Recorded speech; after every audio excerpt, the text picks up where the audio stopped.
La hipótesis del antiguo astronauta. La idea de que seres extraterrestres, vigilantes del cosmos, más avanzados, han visitado la Tierra en tiempos antiguos, ancestrales, que tuvieron contacto con los sumerios, por ejemplo, o con los acadios, o con los babilónicos, o con los egipcios, y que existen pruebas de esos visitantes en leyendas y en edificios y estructuras antiguas, como las pirámides, por ejemplo, o en las líneas de Nazca que están allí en el desierto de Perú. Es una hipótesis fascinante, es una hipótesis que no se ha podido comprobar y que es muy discutida. En este podcast de los audios de Cruz Escribiente les voy a narrar 3 historias asombrosas, increíbles, de supuestos contactos con humanoides o seres extraterrestres que habrían quedado consignados en leyendas y antiguas crónicas. Muchas de ellas nos van a poner a pensar y nos van a llevar a los límites de la realidad. Así que abróchese los cinturones y escuche hasta el final, porque esto es Los Audios de Cruz Escribiente.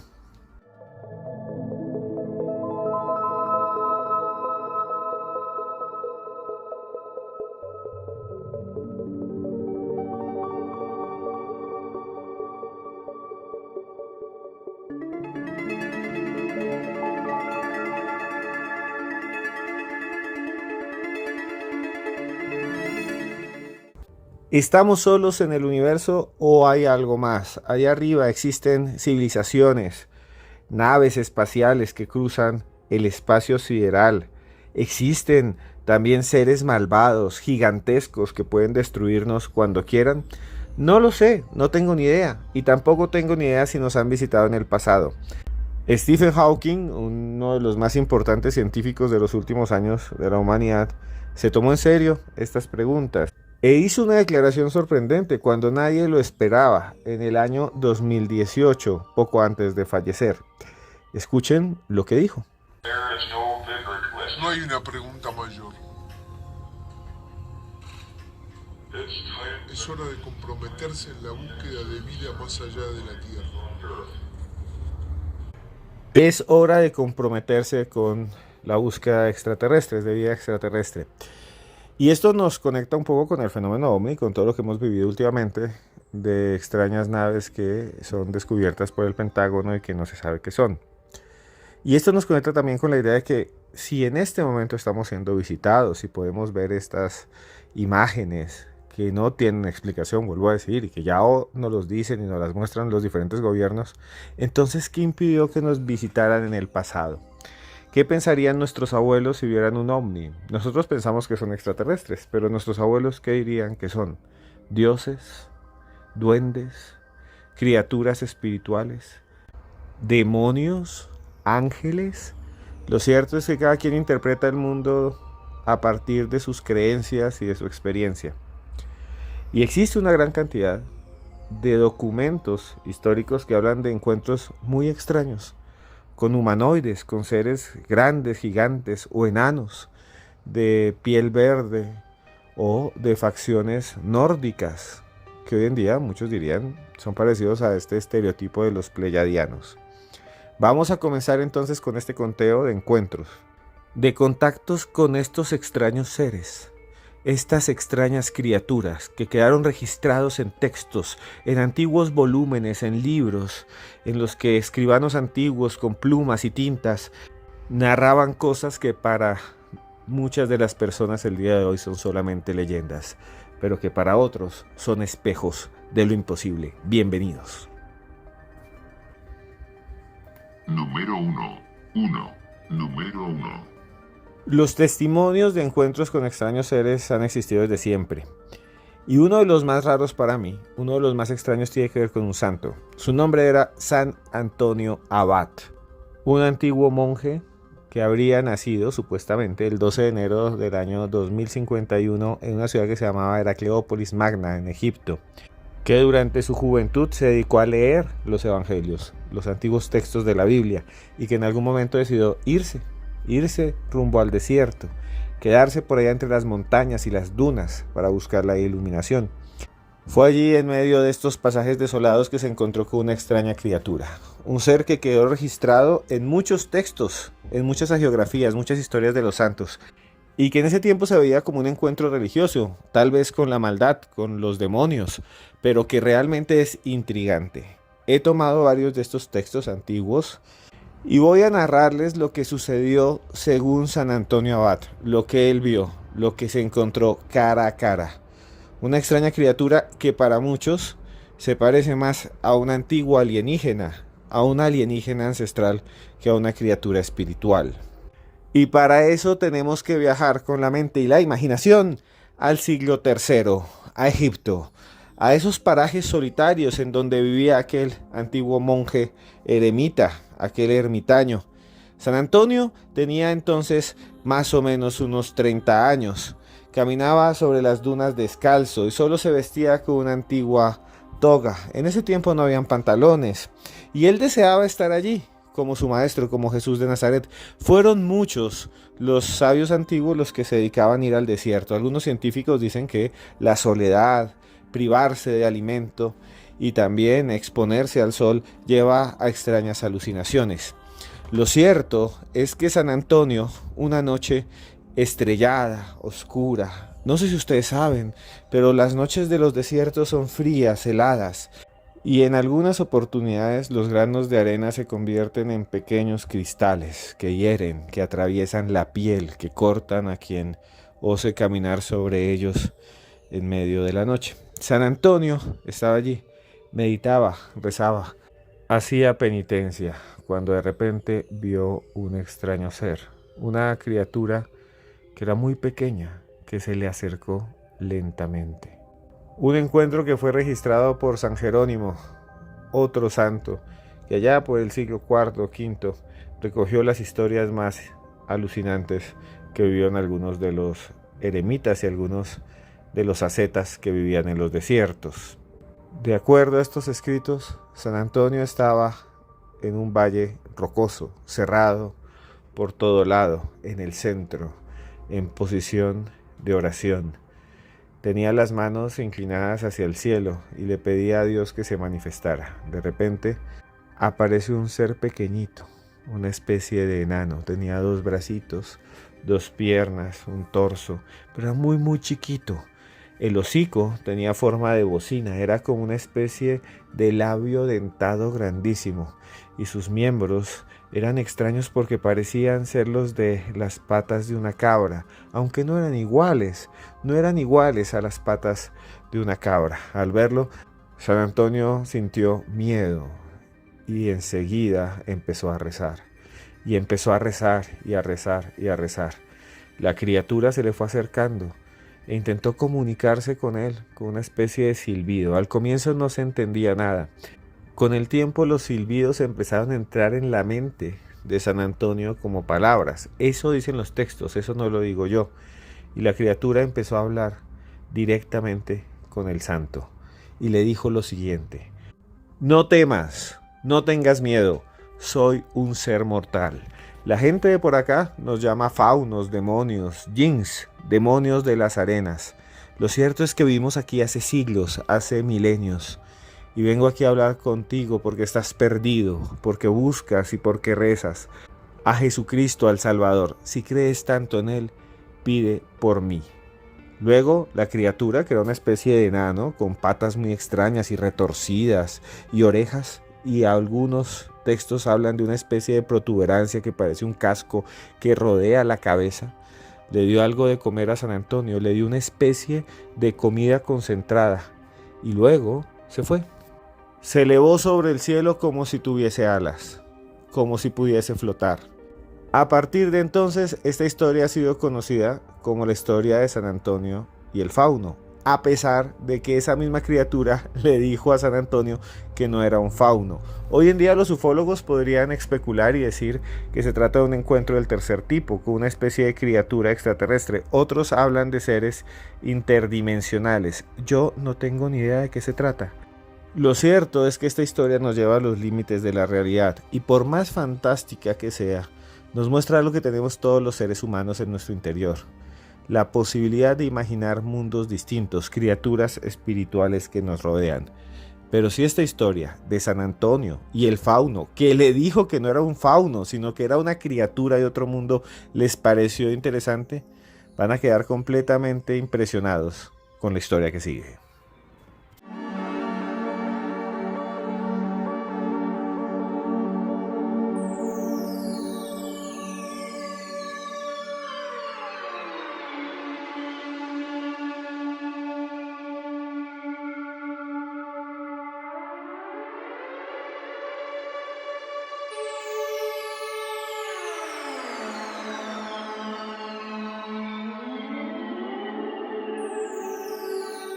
Has reminded me that we must keep an open mind. Professor El Nagar has brought up the spiritual long-term implications for all of mankind of the search for life in the universe. Stanton Friedman has told us that the future is not an extrapolation of the past. And Nick Pope just reminded us that there are also financial, very La voz de Jacques Vallée, uno de los investigadores del fenómeno ovni más importantes del mundo. Es además un científico y estaba hablando de lo que dicen otros profesores acerca de la vida en otros mundos y de la posibilidad de que estemos siendo vigilados, de que estamos siendo visitados en este momento y desde hace muchos años y desde hace muchos siglos y desde hace muchos milenios por seres extraterrestres o por seres que no se sabe de dónde vienen, pero que están ahí, inteligencias que caminan al borde de los límites de la realidad y que han estado, vuelvo a decir, presentes a través de la historia. Jacques Vallée escribió un libro muy importante que se llama Pasaporte a Magonia. Lo escribió por allá en los años 70, 60 del siglo XX. Y en ese libro nos presenta una serie de casos y de encuentros medievales con seres extraños. Y nos dice que en el pasado tal vez nuestros antepasados les decían duendes, trasgos, goblins, leprechaun, como quieran decirle a estas criaturas, incluso hadas, y que en la actualidad decimos que son extraterrestres, pero no sabemos realmente qué son, pero que han estado allí a través de la historia. Y uno de los casos más sorprendentes que tiene escritos allí, precisamente entre las páginas 34 y 35, tiene que ver con un extraño encuentro escrito por un hombre llamado Facio Cardán, o descrito por su hijo mejor, llamado Jerónimo Cardán, que fue un matemático y un conocido científico de la época. Este hombre, Jerónimo Cardán, dejó una serie de tratados acerca del alma humana, de la geometría del universo, y en uno de los pasajes de sus escritos relata algo que es realmente sorprendente. Algo que habría sucedido el 13 de agosto de 1491. A las 10 de la mañana en la ciudad de Milán. Algo que realmente a mí me impresiona y que podríamos clasificar como un encuentro del tercer tipo, de la tercera fase, según lo que propuso, según la tipología que propuso un científico llamado John Allen Hynek por allá en los años 60, 70 y 80 en los Estados Unidos. Una tipología que todavía sigue siendo utilizada por muchos ufólogos alrededor del mundo, pero que no existía en esos tiempos antiguos, medievales, en 1491, específicamente el 13 de agosto. Cuando Facio Cardán, que estaba rezando y arreglando su casa, se enfrentó a lo imposible, pues según su relato, de repente, en medio de su habitación, se vio una extraña luz blanca, muy fuerte y brillante, pero que no cegaba.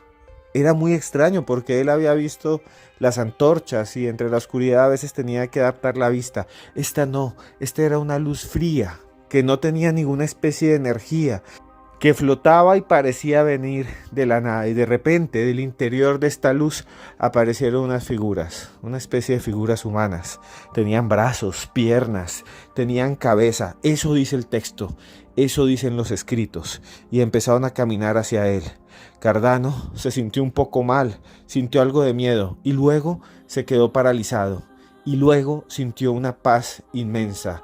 Todo había cambiado. Fíjense que aquí se parece muchísimo a lo que describen algunas personas que afirman haberse encontrado con seres extraterrestres en contextos ovni. Y luego estos seres empezaron a acercarse y en la descripción él dice que traía una especie de túnicas blancas, una especie de túnicas que rodeaban sus cuerpos y debajo de la ropa Se advertían una especie de corazas que parecían estar tejidos con hilos rojos, carmesís, bermejos y que eran además de una belleza extraordinaria.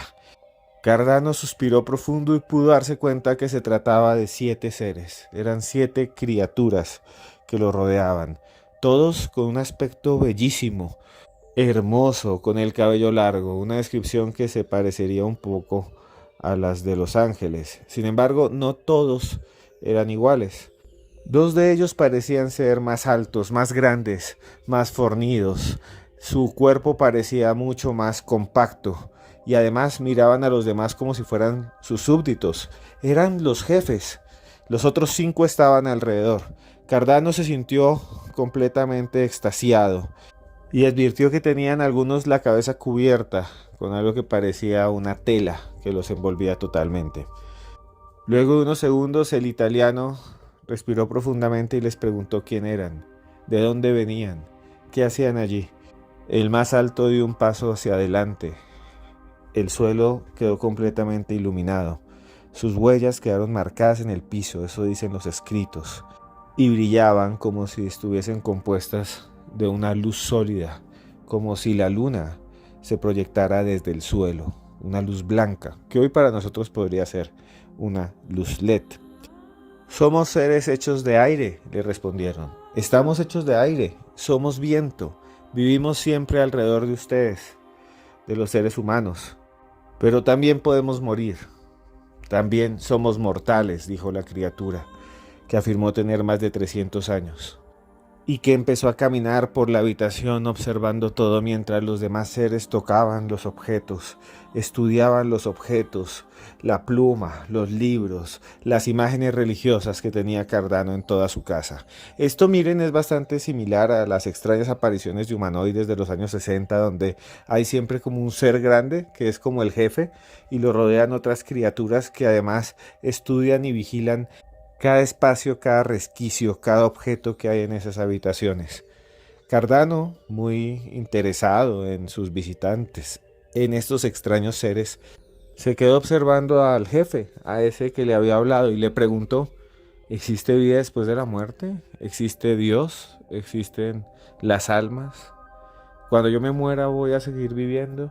Y esa extraña criatura, ese extraño ser, se quedó mirándolo y le dijo: lo siento, cada vez que morimos no queda nada, desaparecemos, no queda nada particular del individuo. Y eso realmente es muy extraño, porque si uno se pone a pensar en la mente medieval, ellos estaban completamente dominados por las ideas católicas de la salvación y de la resurrección de los muertos. Y que se haya encontrado este místico, este sabio, este matemático, con unos seres que aparecen en medio de su habitación y les pregunte si hay vida después de la muerte, y estos seres le digan que no, que nada sobrevive del individuo, y que lo escriba realmente podría ser incluso una herejía. Podían haberlo perseguido por ser una especie de mala influencia, o por ser directamente una mala influencia para la religión católica, que tenía tantísimo poder en ese momento de la historia. Lo cierto es que después de esto le preguntó a ellos si existía el universo, si existía Dios, y estos seres se quedaron en silencio, se quedaron allí meditabundos, y le respondieron algo aún más increíble, algo que me parecía aún más sorprendente de este relato. Pues le dijeron que no le podían dar más conocimientos, que no le podían responder más, que no podían decirle nada, que no podían enseñarle nada, porque se les tenía prohibido, porque tenía una especie de ley o de norma que les obligaba a no contarles y no darles conocimientos a los seres humanos. Algo totalmente enigmático, algo profundamente enigmático. Es como hablar con una especie de seres de luz que después te dicen que no te pueden contar nada porque lo tienen prohibido. Y aquí es donde muchos dicen que se trata no de ovnis, ni extraterrestres, ni ángeles caídos, ni nada de eso, sino de visitantes del futuro, que no quieren intervenir en la historia del pasado. Y por eso lo que vemos no son alienígenas, grises, nórdicos, sino lo que vemos son visitantes de muchas épocas del futuro, donde ya tienen máquinas del tiempo, que nos visitan, pero que no se pueden revelar totalmente y no se pueden mostrar, porque así intervendrían su propia historia, o por lo menos cambiarían nuestra línea temporal. ¿Será eso posible? No lo sé. Lo cierto es que este relato termina con algo aún más confuso, pues este hombre le habría dicho a estos 7 extraños visitantes de luz, a sus 2 jefes en específico, que le contaran, por favor, que le respondieran si existía Dios. Y entonces apareció algo sorprendente. Los 2 seres empezaron a discutir y no tenían una opinión en común, no podían decir una sola verdad. Era como si ellos mismos se debatieran de una especie de fe. El más alto afirmó que Dios había creado el mundo desde la eternidad y que Dios estaba allí, mientras el pequeño le dijo que no. Y esto es increíble para un texto, vuelvo a decir, de 1400. Le dijo enseguida: no existe ningún Dios. El universo se crea a cada instante. El universo se crea a cada momento. El cosmos es una línea de continuidades que se extiende para siempre y por siempre.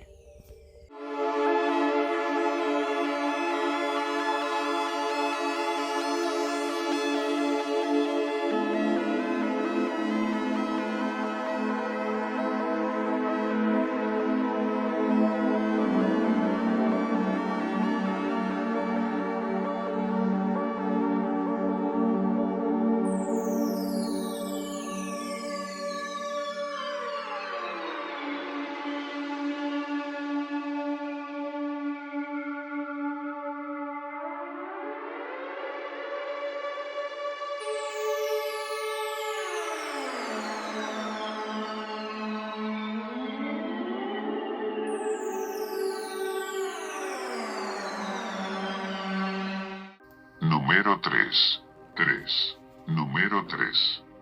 Encuentros con extraños seres, criaturas que parecen venir de otro mundo, como los que ya hemos mencionado al comienzo de este podcast. San Antonio Abad encontrándose con este extraño fauno, con esta extraña criatura humanoide en la mitad de un desierto. Fabio Cardano, que recibe, o Facio Cardano, como quiera decirle, que en 1491 recibe la visita de 7 extraños seres de luz que llegan a su habitación, que hoy en día sería un encuentro de la tercera fase. O sea, si algún científico, si algún ufólogo tomara este texto y lo leyera, diría que se trata de la visita de seres de otros mundos o de criaturas de otros mundos con interacción, como decía John Allen Hynek. A continuación no vamos a hablar de estos encuentros escritos en antiguos tratados, sino de una extraña losa de piedra que fue encontrada en el centro de una antigua pirámide maya en la región de Palenque, en México. Una pirámide conocida por los investigadores como el Templo de las Inscripciones, porque está llena de símbolos, de glifos que cuentan la historia de los antiguos mayas.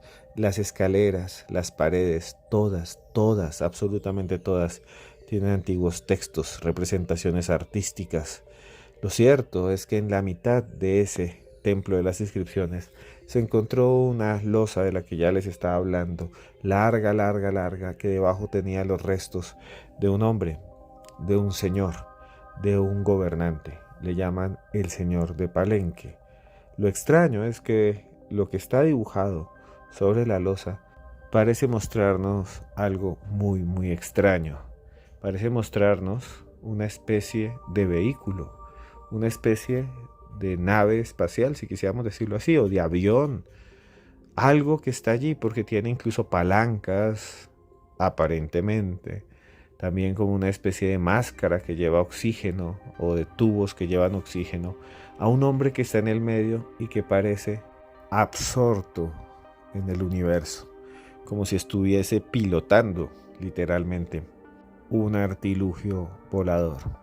Muchos arqueólogos afirman que es realmente absurdo pensar esto y que realmente son solo símbolos mayas, símbolos como el árbol de la vida y otros que hacían parte de las creencias, de la cosmovisión de estos pueblos que se desarrollaron durante siglos en Mesoamérica. El doctor Jiménez del Oso, uno de los grandes investigadores del misterio en habla hispana, realizó en los años 80 una serie de investigaciones, fue hasta allá, hasta Palenque, y realizó un reportaje increíble, un reportaje que me llevó a mí a investigar el misterio, a estudiar antropología. Viajemos entonces entre el espacio y el tiempo y escuchemos al maestro Jiménez del Oso hablándonos del astronauta de Palenque. El pasado es a veces fascinante, y lo es por muchas razones, una de ellas por su misterio. Hay demasiados hechos pendientes aún de explicación, demasiadas lagunas. Algunas de esas culturas del pasado conservan todavía tantas incógnitas que cabe cualquier hipótesis, cualquier especulación, por fantástica que sea. Hoy vamos a hablar de una de esas hipótesis fantásticas, la de que hace 1000 años fuera enterrado un hombre que pilotaba vehículos aéreos, o aviones, o cápsulas espaciales. Suena como un gran disparate, pero ustedes lo van a juzgar al ver estas imágenes. Me estoy refiriendo naturalmente al astronauta de Palenque, un tema de sobra conocido por aquellos que son aficionados a lo extraño, pero que probablemente muchos de ustedes no conocen todavía. Este es el célebre Templo de las Inscripciones en Palenque, una de las ruinas mayas más interesantes en la península de Yucatán, en México. Se trata de una pirámide escalonada rematada con un templete de falsa bóveda.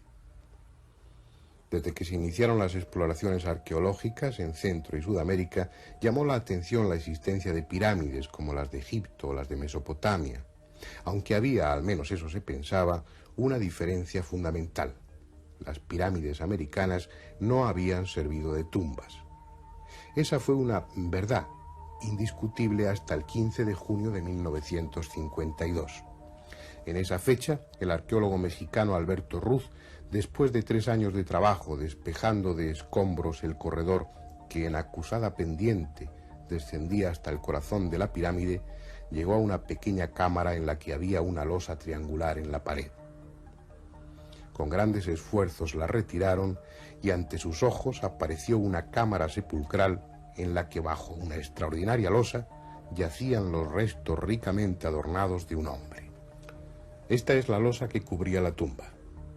Mide 4 metros de longitud, pesa 5 toneladas y está cubierta por un bajorrelieve extraordinario. No solo por la calidad del trabajo, sino también por lo que representa o parece representar. Un personaje en una insólita postura, en una absurda actitud, porque lo que parece a primera vista es que está pilotando un vehículo, una nave voladora. ¿Cómo interpretarlo si no?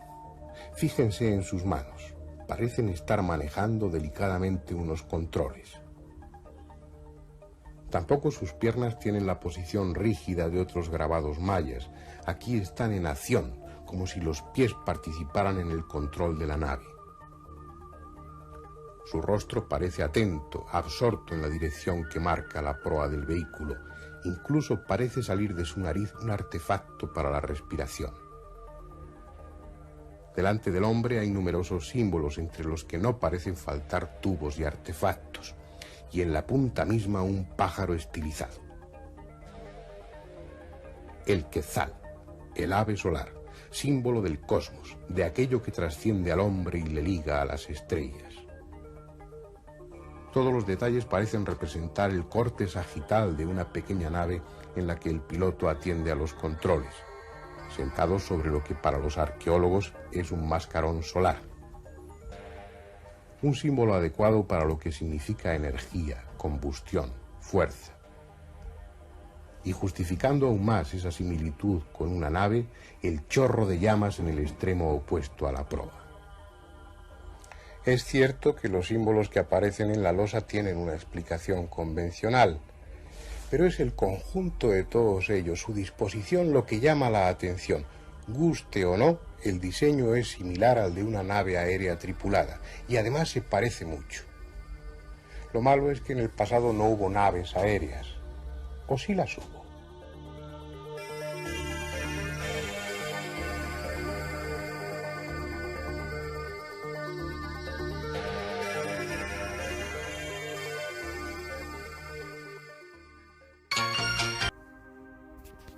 Un relato increíble de un gran maestro del misterio, Fernando Jiménez del Oso, que destapa una gran controversia. Hoy en día los antropólogos, la mayoría, colegas míos, afirman que esto es simplemente una coincidencia, que realmente allí no hay ningún astronauta, sino un señor antiguo, un gobernante antiguo, y lo que vemos son solamente una pareidolia, símbolos que cruzados unos con otros nos hacen ver, observar, percibir una especie de nave espacial.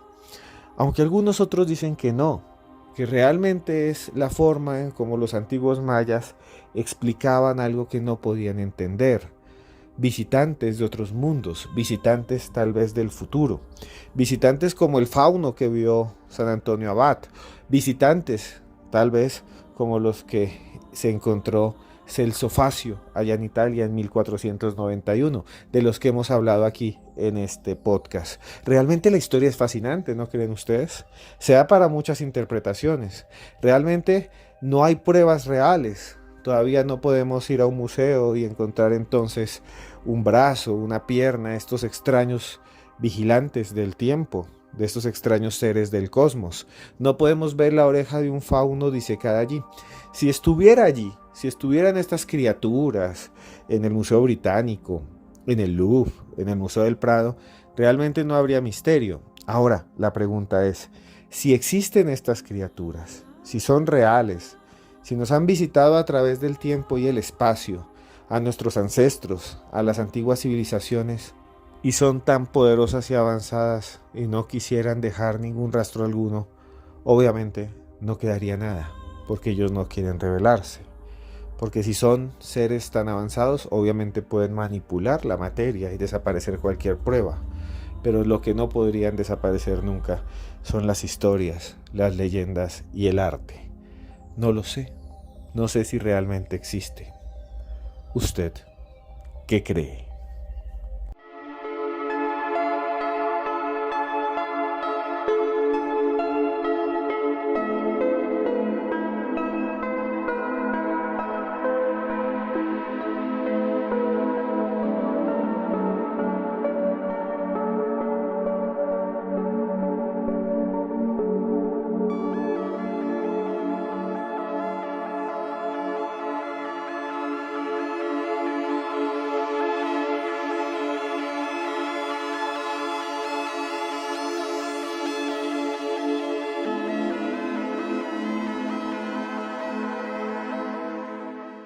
Bueno, hemos llegado al final de otro podcast de los audios de Cruz Escribiente. Yo estoy muy feliz aquí de estar con ustedes. Realmente ya llevamos mucho tiempo produciendo estos programas para que ustedes se diviertan, para que ustedes abran la puerta al misterio. Somos una gran familia de gente que les gustan estos temas. Que nadie les diga locos, que nadie les diga que están mal, que no podemos ver más allá, que no podemos buscar los límites de la realidad. Antes de terminar y de narrarles una pequeña historia que me ha llamado mucho la atención y que quiero compartir con ustedes, quisiera decirles nuevamente que si tienen una historia me escriban a mi correo electrónico, es aecruzn@yahoo.es, aecruzn@yahoo.es. Si ustedes consideran bien, síganme en todas mis redes sociales, soy @cruzescribiente, en todas las redes sociales, Instagram, Twitter, Facebook y demás. También he escrito varios libros, uno de ellos se llama Los monstruos en Colombia sí existen. Pronto vendrán más capítulos. Se trata de asesinos en serie que han asolado a Colombia, al país en donde yo he crecido y nacido y donde vivo. También he escrito otro libro que se llama El libro negro de la brujería en Colombia. Y bueno, quisiera saludar brevemente a algunas de las personas que comentan acá, que comentan y dan like y que están pendientes de estos programas. Un saludo grande a María Elena Molina desde Guatemala, a Juan Felipe Barajas, a Francisco Narváez, a Perla Gracia, a Adriana Dávila, Paola Johanna Rodríguez Carrillo, Marta Cecilia Villegas, Lili Decoraciones, Erika Ruiz, Nando Pineda. A todos ustedes, a todos los que me están escuchando, les mando un saludo grandísimo. Por favor, activen la campanita para que les diga a ustedes cuando subimos un nuevo podcast. Y de verdad, muchas gracias por estar aquí, por escuchar. Y ahora les quiero narrar un pequeño cuento que escuché hace un tiempo que me llamó muchísimo la atención y me ha hecho reflexionar sobre mi vida, sobre qué hago yo en mi vida, sobre mi relación con las demás personas, sobre el sentido de estar acá, más allá de que existan extraterrestres y lo que sea, estamos vivos y estamos acá, lo que siempre les he intentado decir. Imagínense ustedes entonces un bosque seco de pinos grandes, árboles gigantes, y de repente una chispa, y luego una llama, y luego empieza todo a prenderse, empieza a surgir un incendio y todo se empieza a quemar, y rápidamente el fuego ilumina el cielo, y todo se prende, los animales corren, huyen, algunos quedan atrapados y mueren ahí, calcinados, asados, fritos. De repente un pajarito atraviesa el cielo entre el humo, entre las nubes de humo del incendio, llega hasta un río, toma un poquito de agua en su pico, un poquitico, y se baña, y vuelve al incendio y lanza esas goticas sobre las llamas. Luego vuelve y hace lo mismo, se sumerge rápidamente entre el agua y vuelve y lleva pequeñas gotitas y estremece sus brazos sobre el fuego. Entonces un zorro se queda mirándolo y le dice: ¿qué haces, pájaro tonto? Llevas mucho tiempo haciendo lo mismo.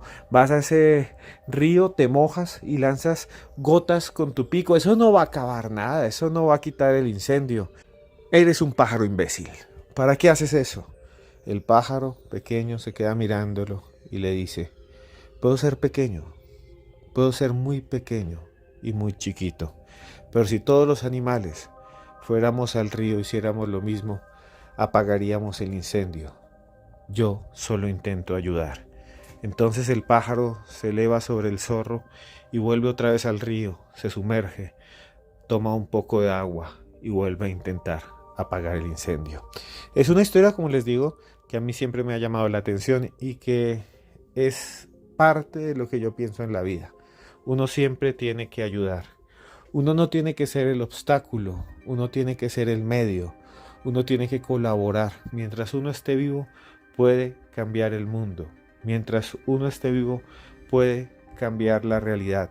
Ayudar a los que estén mal. Ayudar al prójimo, ayudar a toda la comunidad.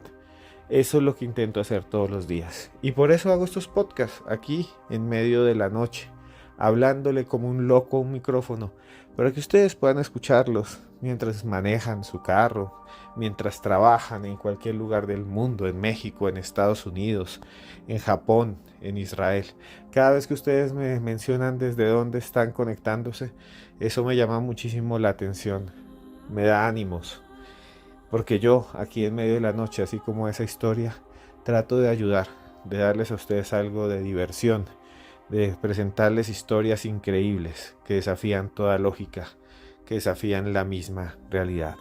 Porque yo, aquí, en medio de la noche, en mi estudio, le quiero decir a usted simplemente que yo lo quiero mucho.